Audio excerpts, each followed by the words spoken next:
तो नमस्कार, मैं पंडित ब्रजेश चंद पाठक मनोकामना ज्योतिष चैनल पर हाजिर हूँ। सम्मुख आज आपके लिए नया अपडेट लेकर आया हूँ। नए साल की नई शुरुआत कैसी होने वाली है सिंह राशि वालों की।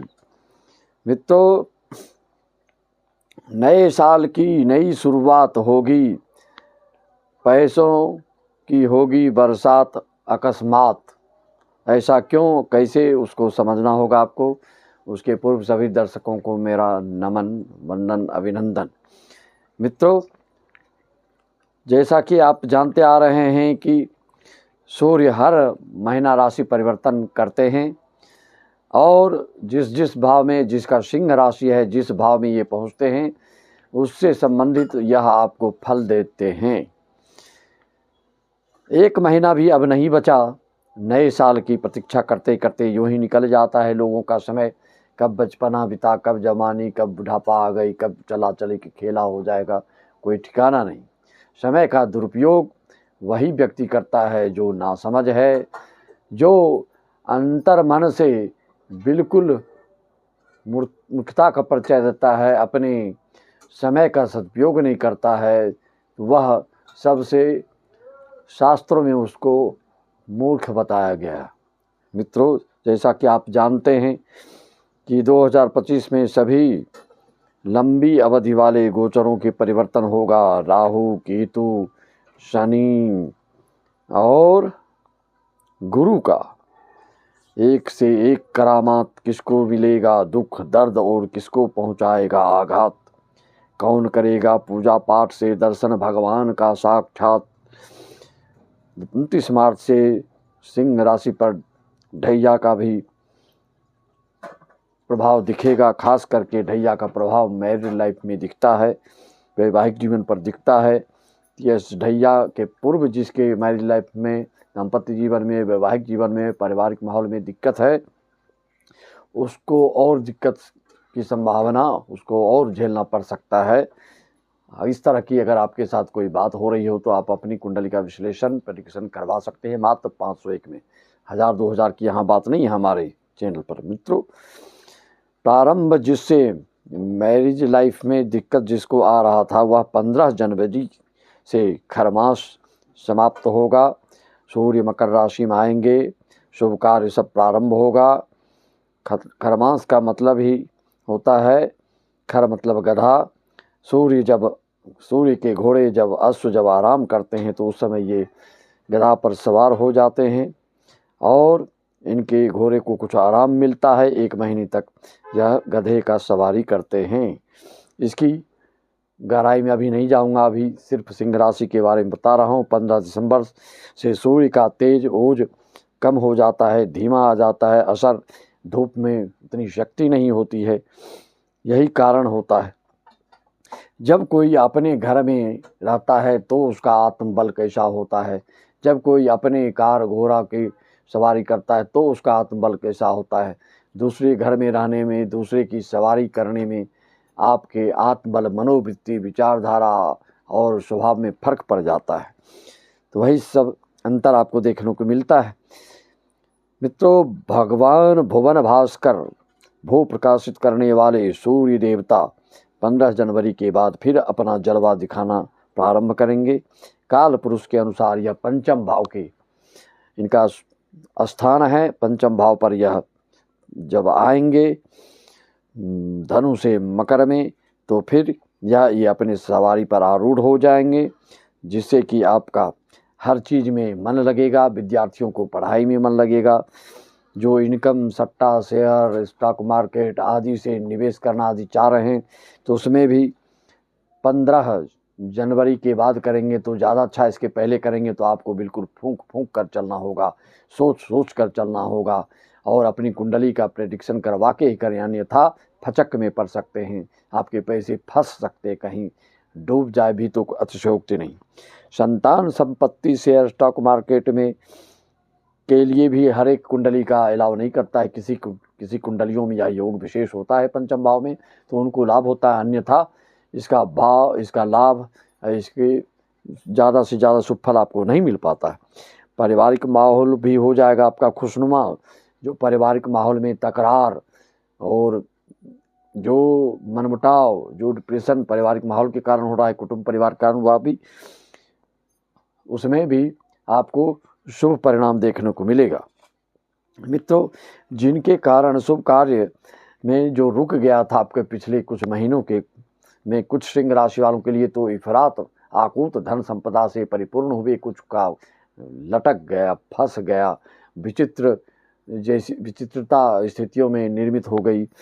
वह उनके लिए नया मकान, भवन, वाहन की जो रूपरेखा तैयार कर रहे थे, जो योजना बना रहे थे, उसमें फिर 15 जनवरी से उसमें तीव्रता आ जाएगी, अनुकूलता आ जाएगी, आपके मनमाफिक कार्य संपन्न होने लगेंगे।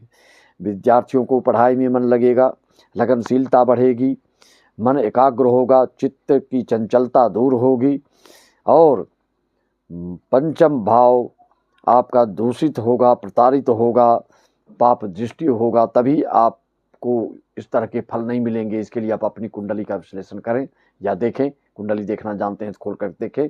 पंचम भाव दूषित है, प्रताड़ित है, तो फिर ऐसा फल आपको नहीं मिल सकता। ठीक है तो निश्चित तौर पे आपको फल मिलेगा। बिजनेस, व्यवसाय, नौकरी में प्रमोशन रुक गया था या किसी कारण से आपका डिमोशन हो गया था, तो वह पुनः प्रमोशन के रूप में सकारात्मक फल देना प्रारंभ कर देगा। कुंडली में शुभ स्थिति है तो यह सब फायदा होकर रहेगा। मित्रों, शादी, विवाह, जनेऊ, मुंडन आदि के योग सिंह राशि वालों के घर में बनने जा रहा है। मांगलिक कार्य होंगे ही होंगे। साढ़े साथी आपके 13 जुलाई 2034 में लगेगी, 29 जनवरी 2041 तक रहेगा। अभी कोसों दूर हैं आपके साढ़े साथी। ढैया का उपाय आपको करना होगा। पीपल उपल में शाम को जाके आप दीपक जलाइए, परिक्रमा कीजिए। ग्रहों की अनुकूलता के लिए सिर्फ प्रणाम मात्र, सिर्फ व्यवहार मात्र से भी आप अपने ग्रहों को शांत कर सकते हैं। जब तब पूजा पाठ से शांत होता है, लेकिन आप इसका प्रयोग करके देखें जो मैं बता रहा हूँ। प्रणाम करने से, पिता को नित्य प्रतिदिन प्रणाम अगर करते हैं तो आपके सूर्य प्रबल होते हैं, माता को प्रणाम करते हैं तो चंद्र प्रबल होते हैं, भाई को प्रणाम करते हैं तो मंगल प्रबल होते हैं, आपके मंगल दोष दूर होता है। बुआ को अगर प्रणाम करते हैं, उनको खुश करते हैं, प्रसन्न करते हैं अपने आचार व्यवहार से, तो आपका बुद्ध प्रबल होता है, दोष में कमी आ जाती है। गुरु श्रेष्ठ जनों के, संत महात्मा ऋषि मुनि आपसे जो श्रेष्ठ जन हैं, उनकी भी अगर उनको आप अगर आशीर्वाद लेते हैं, प्रणाम करते हैं, तो उससे गुरु प्रबल होते हैं। और शुक्र के लिए आपको, शुक्र अगर कमज़ोर है तो आपको स्त्रियों को खुश रखने से होता है, शुक्र की प्रबलता बढ़ती है। शुक्र के लिए आपको क्या करना चाहिए बताया था आपको। नहाने के जल में इत्र डालिए, सफ़ेद चंदन डालिए, तो आपका शुक्र अच्छा होता, प्रबल होता है। शनि के लिए आप मजदूर वर्ग को खुश कीजिए, प्रसन्न कीजिए, तो शनि प्रबल होता है। विकलांग, अंधे, लंगड़े, लूढ़े को खुश करते हैं तो आपका राहु अच्छा होता है। राहु की प्रबलता के लिए आप अपने बाथरूम में सप्ताह में शीशे के कटोरे में नमक भर के रखिए, वह हर सप्ताह बदलते रहिए, तो आपका राहु दोष देना बंद कर देता है। दादा दादी की मान सम्मान देने से केतु प्रबल होता है। यह सिर्फ प्रणाम के विधियों से आपको पूरा लाभ हो, या औपचारिकता रूप से नहीं, यह एक बला टालने के रूप से नहीं, यह आपको एक शिष्टाचार नहीं दिखाना है। इसको अंतर मन से, आंतरिक भाव से, पूर्ण हो के, श्रद्धा से अगर उनके नतमस्तक होते हैं या उनके चरण स्पर्श करते हैं, तो आपके निश्चित तौर पे आपके भाग्य की रेखा बदलने लगती है। आपके ग्रह सबल हो जाते हैं जो दोषपूर्ण रहते हैं।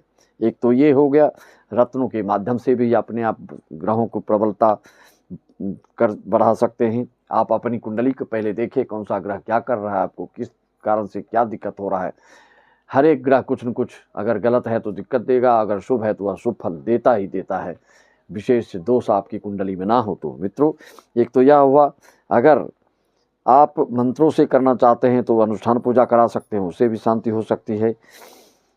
आपको अगर पेड़ पौधों की सेवा से भी आप तरक्की, आपके ग्रह बलिष्ठ होते हैं। जिसका सूर्य कमज़ोर है वो मदार का पौधा का सेवा करे, जिसका चंद्र कमज़ोर है तो वह पलाश के पेड़ पौधों की सेवा करे, जिसका मंगल खराब है तो खैर की पेड़ों की सेवा करे, बुध खराब है तो चिटचिटा अपामार्ग की सेवा करे, पौधा लगाए। गुरु खराब है तो पीपल का झाड़ लगाइए गमले में, उसकी सेवा सुसा कीजिए, आंवले का कीजिए। शुक्र खराब है तो गूलर की सेवा कीजिए, गूलर पेड़ पौधे की। शनि खराब है तो शमी का पेड़, राहु खराब है तो दुर्वा लगाइए, एक जगह है एक गमले में दुर्वा को हमेशा सेवा रखिए, हरा भरा रखिए। केतु खराब है तो आपको कुशा की सेवा कीजिए, कुशा लगाइए गमला में और उसकी सेवा कीजिए, उस पर ध्यान दीजिए, उसका पंचोपचार पूजन कीजिए अपने अपने समय में, तो देखिए आपके ग्रह बलिष्ठ होते चले जाते हैं। अगर आपके सूर्य खराब हैं तो समाज में मान सम्मान नहीं मिलता, पिता से विरोध होता है। चंद्र खराब है तो माता से बिलगाव, माता का सुख अल्प हो जाता है, मन किसी चीज़ में नहीं लगता है, मन विचलित होते रहता है, व्यथित होता है।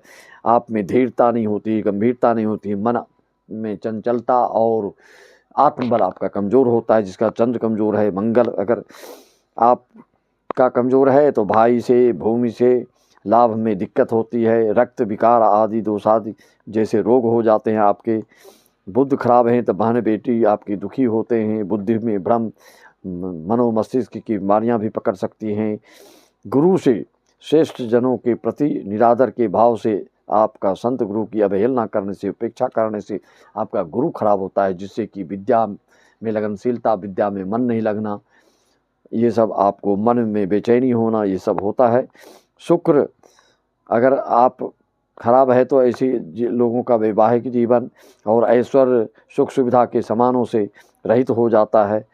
शनि खराब है तो शनि की क्षमता अगर खराब है तो आपको शारीरिक क्षमता, बौद्धिक क्षमता, विद्वता, योग्यता रहते हुए भी आप किसी काम में तल्लीनता के साथ करते नहीं, मन आपका भटकते रहता है, उत्साहहीन हो जाते हैं, उदासीन हो जाते हैं, अनमयस्क होके बैठे रहते हैं, तटस्थ रहते हैं, कुछ करने का मन ही नहीं होता है।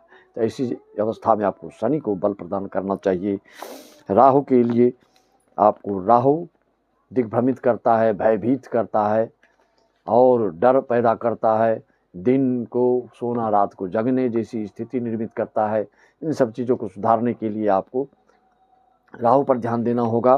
केतु के लिए आपको बताए, केतु खराब है तो आपको इसमें भी स्किन प्रॉब्लम और विचित्र विचित्र तरह के आप स्वप्न देखते हैं। तो आपके साथ आपका कौन सा क्या ग्रह खराब है? पुरुष में शुक्र का प्रबलता की ज़रूरत होती है और स्त्रियों में गुरु की प्रबलता है। अगर स्त्री वर्ग में गुरु खराब होता है तो उसका दाम्पत्य जीवन खराब हो जाता है, उसका पति अच्छा नहीं होता है, प्रताड़ित करने वाला हो सकता है, कठोर शब्द प्रयोग करने वाला हो सकता है, निरादर करने वाला हो सकता है। शुक्र खराब है तो आपको स्त्री सुख से वंचित होना पड़ सकता है, स्त्री का सुख नहीं मिल सकता है, तलाक हो सकता है। नाना प्रकार के इसके गुण अवगुण होते हैं। यह सब जानकारी आपको कैसे प्राप्त होगा? तो हमसे संपर्क साधिए। 501 में सारी जानकारी प्राप्त कीजिए। संपूर्ण जीवन की कुंडली बनाना है तो 1501 नए साल में यह 2100 हो जाएगा, 2100।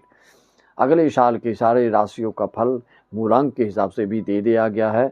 उसको आप मनोकामना ज्योतिष चैनल पर देखकर समस्या का समाधान कर सकते हैं। सभी को मेरा राम राम, जय श्री राम, ओम नमः शिवाय, जय सच्चिदानंद।